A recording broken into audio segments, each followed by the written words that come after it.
Jo'rayeva, Surxondaryo viloyati. Assalomu alaykum. Alaykum assalom. Mahbuba, raqam tanlang. 12. Birinchi variant. O'shanda ertalabki shudring qurigandan keyin to'zg'ib qolgan arilarning bitta yarimtasi uchib kelib bo'ynimga, qovog'imga nishini siqib qolardi. Ari chaqqan joyga ozgina loy surtib qo'ysam, darrov shishi qaytardi. Lekin bir gal ularni uyasi bilan qo'shib o'rib olib qochishga tushdim. Inim uzilganidan darg'azab bo'lgan arilar galasi shu zahoti orqamdan quvib yetib, meni yumma talab tashladi. Yuz qo'llarim momataloq bo'lib ketdi. O'sha voqeadan so'ng bitta yarimta arining chaqqaniga chidab, ularning uyasiga cho'p suqmaslik kerak ekan degan xulosaga kelgandim. 1 daqiqa vaqt ketdi. Bu qo'rqma romani. Ha, to'g'ri. To'g'ri bo'lishi kerak. Javlon Javliyev. Javoblar to'g'ri. Murodboy Nizamovning oxirgi uyqusi bo'ladi.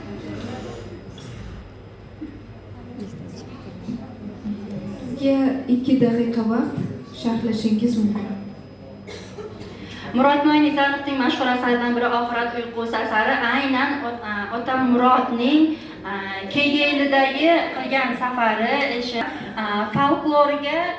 folklor ansar, ya'ni folklor, qal'og'zaki namunali adabiyotlarni yig'ishga qiziqqani, tarix va oxirat uyqusi deb atagani sababi esa o'zining umri davomida hukumatga qilgan ishlari, hattoki dinidan voz kechish darajasigacha borgani, ba'zilariga safar qilgani, hattoki Makka va Madinaga ham safar qiladi va o'sha joyga borib kirmasdan qaytib kelganligi. Bunga sabab esa aynan hukumat bilib qolsa, ko'rib qolsa degan shubha bilan o'zini shubha tuyulgani va o'sha qahramonning Fikrini jamlamayman. qahramon sarguzashtlari dissertatsiya ishini yoqlash uchun xalq og'zaki adabiyot namunalarini yig'ishga qiziqqani, o'zining yashagan hududi Kegeylidan boshlaganlari haqida ma'lumot beriladi va o'zining bitta epigrafi qo'llangan 90ga yetayin 90ga yetayin degan ma'noda ham epigraf qo'llagan. Aynan o'sha epigraf o'zining yoshiga 90ga momasining 90 yoshga yetgani, o'zining ham o'sha yosh bilan, ya'ni epigrafi o'z asaridan o'ziga bir ramz sifatida berilgani tasvirlangan.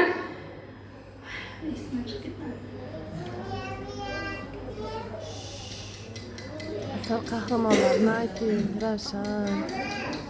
Nimalari bor, ish faoliyati. Nima uchun oxirat uyqusi? So'rasa. Mahbuba, vaqtimiz tugadi. O'zingizni tanishtiring. Men Jo'rayeva Mahbuba, Surxondaryo viloyati Qumqo'rg'on tumanida istiqomat qilaman.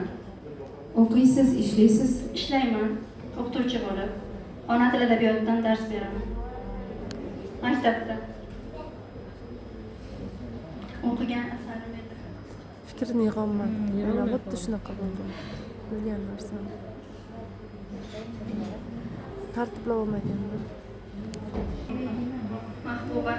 Mahbubaxon kechirasiz. Mahbubaxon yozuvchi Kegeylidagi qardosh Qoraqalpoq hayotini, folklorini, adabiyotini, madaniyatini, Qoraqalpoq xalq og'zaki ijodidan boshlab turmushi, munosabati hammasini yozib kitobxon oldida kitobxonni qoraqalpoqlar hayotini gavdalantirishga harakat qilgan.